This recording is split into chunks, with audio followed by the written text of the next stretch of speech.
Hello guys, how are you, what's up. पहले तो मैं माफ़ी चाहता हूँ जितने भी मेरे सब्सक्राइबर हैं जिन्होंने मेरे को सब्सक्राइब किया है। तो after very long time I will make this video. तो आई विल डेफिनेटली कंटिन्यूटली मोड पर मैं रहूँगा इन चीज़ों को लेके। बट उससे पहले मैं एक सबसे इम्पॉर्टेंट चीज़ आपको बताना चाहता हूँ, and that important word is कि आप सबसे पहले मेरे चैनल को आप सब्सक्राइब कीजिए, and after that you will notify जब भी मेरी वीडियो अपलोड होगी। तो सब्सक्राइब कीजिए और लाइक कीजिए मेरी वीडियो को।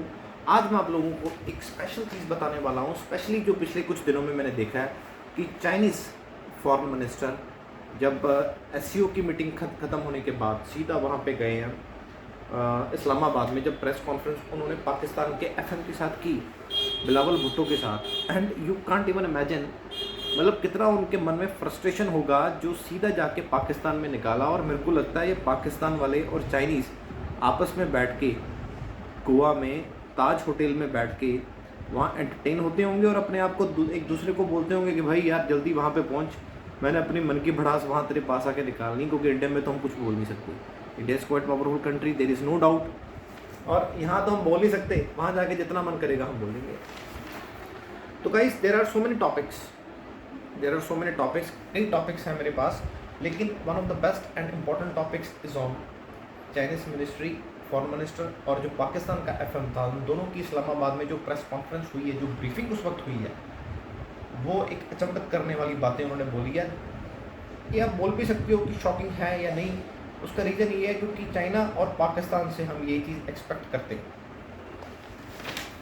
दैट जो चीज़ मैं अपने लैपटॉप पे देख रहा हूँ बैठ के, आज जो मैंने एग्जामिन किया और वेरीफाई किया है सारा अपनी रिपोर्ट के हिसाब से, that Chinese minister Qin Gang, this is fourth strategic dialogue held in Islamabad, और ये चौथा स्ट्रेटेजिक इस्लामाबाद में एक कॉन्फ्रेंस हुआ है जहाँ पे चाइनीज़ एफएम वहाँ पे पहुँचे हैं, जिन्होंने ब्रीफिंग की है वहाँ पे इंडिया को लेकर। स्पेशली ये दोनों कंट्रीज़ इंडिया को ही टारगेट करते हैं और उनके पास कोई काम नहीं है।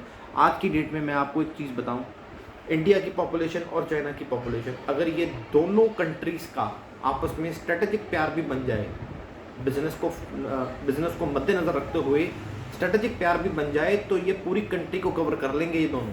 मैं चाहता हूँ कि चाइनीज़ एंड इंडियन अगर बोथ ये मेरी बातें सुनते हैं, तो मैं चाहता हूँ कि जितनी आपकी पॉपुलेशन है, आप अगर एक दूसरे के साथ ही व्यापार शुरू कर दो, आपको किसी और कंट्री की ज़रूरत नहीं पड़ेगी।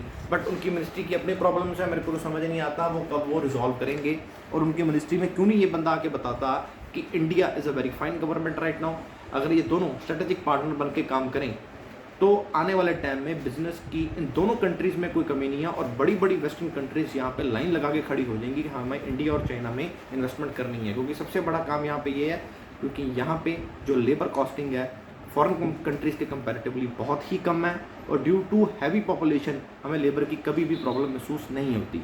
ये चलो मेरे अपने व्यूज़ हैं, तो पॉइंट ऑफ व्यू मैं आप लोगों का भी मांगूंगा इस वीडियो ख़त्म होने के बाद कि आप लोगों की क्या राय है इस पॉइंट के ऊपर।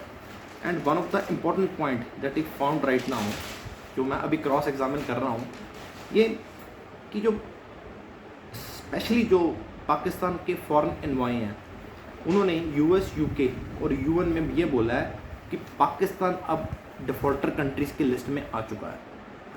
तो जो उनका एनवॉय है इतनी बड़ी बात बोल रहा है, तो आई थिंक पाकिस्तान की जो आवाम है उनको भी इन चीज़ों का पता होगा। तो जो उनकी पॉलिटिकल जो गवर्नमेंट पार्टीज़ है इन चीज़ों को सीरियसली क्यों नहीं ले रही वो, ये सबसे बड़ा इंपॉर्टेंट पॉइंट है। चलो उनको क्रॉस एग्जामिन करना चाहिए। And one of the major important point कि ये जो एशिया नेशन में जो बीजिंग का बढ़ता एक रुतबा है, जो पावरफुल इम्पैक्ट उनका पूरे एशियन कंट्रीज़ में बन रहा है, दैट इज़ क्वाइट डोमिनेटिंग। क्योंकि जितनी भी कंट्रीज़ हैं वो सारी अंडर डेप्ट हो चुकी हैं, क्योंकि चाइना ने वहाँ पे इन्वेस्टमेंट इतना कर दिया है और उनको लोन इतना दे दिया है कि वो वैसे ही नहीं मूव हो सकते। सबसे बड़ी उनके लिए प्रॉब्लम ये है। नो डाउट जो आर्टिकल 370 इंडिया ने यहाँ से रिवोक किया है उसको लेके चाइना को प्रॉब्लम है, एंड यूनियन टेरिटरी जो लेह लद्दाख को उन्होंने अनाउंस किया है, इन चीज़ों को लेके प्रॉब्लम है। बट टेरिटरीज को अगर छोड़ दे तो इंडिया का यहाँ पे फंडामेंटल राइट है, डेमोक्रेटिक राइट है, Indian government can do whatever they want to do, because this is our country and the government can implement any law according to the rules and regulation. तो China and Pakistan interfere करने का तो कोई मतलब ही नहीं बनता था। And the China is also Pakistan single biggest lender, तो with the south side reiterated that the Kashmir dispute was left over from history between India and Pakistan। एक सबसे बड़ा पॉइंट मैं आपको बता रहा हूँ कि चाइना सबसे बड़ा स्ट्रेटेजिक पार्टनर बन चुका है आफ्टर यूएसए पाकिस्तान का। लेकिन ट्रंप की गवर्नेंस जाने के बाद थोड़ा सा बाइडन ने उनके तरफ हाथ बढ़ाया, लेकिन मेरे हिसाब से अब चाइना सबसे बड़ा लेंडर बन चुका है, सबसे बड़ा बन चुका है।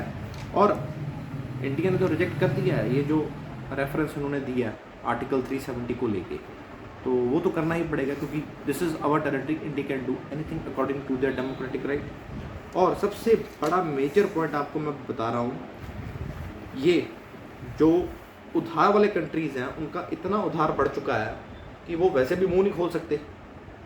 और सबसे बड़ा जो पॉइंट है सीपैक, जो multi billion dollar infrastructure and development project है जो सीपैक का है, और वो चाइना की global belt and road initiative का भी पार्ट है। और चाइना पाकिस्तान को क्यों ज़्यादा से ज़्यादा फाइनेंस करने की कोशिश कर रहा है, क्यों उसकी हाँ में हाँ मिला रहा है, because of their national interest, that's why they are using Pakistan. So कुछ चीज़ें हैं जो मैं आपको डिटेल्स में बताना चाहूँ तो काफ़ी लंबा हो जाएगा, but one of the most important part जो मैंने आपको बताया, एक तो सीपैक जो रोड एंड इनिशिएटिव बेल्ट का जो प्रोजेक्ट है चाइना का, वो उनके लिए एक नेशनल इंटरेस्ट इशू बन चुका है जो चाइना को किसी भी हालत में पूरा करना पड़ेगा।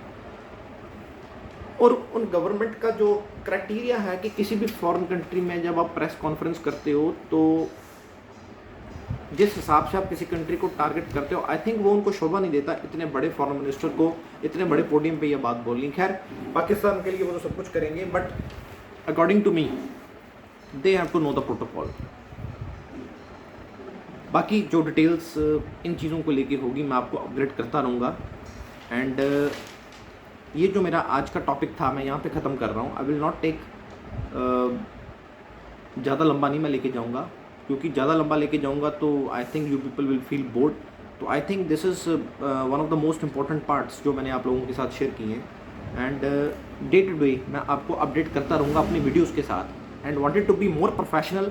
जो गलतियां होंगी उसको मैं एडिट करूंगा, और मैं चाहता हूं कि आप अपना पॉइंट ऑफ व्यू भी मेरी वीडियो की तरफ रखें कि मेरे को पता लगे मैं कहां पे गलत हो रहा हूं और कहां पे मेरे को अमेंडमेंट्स करने चाहिए।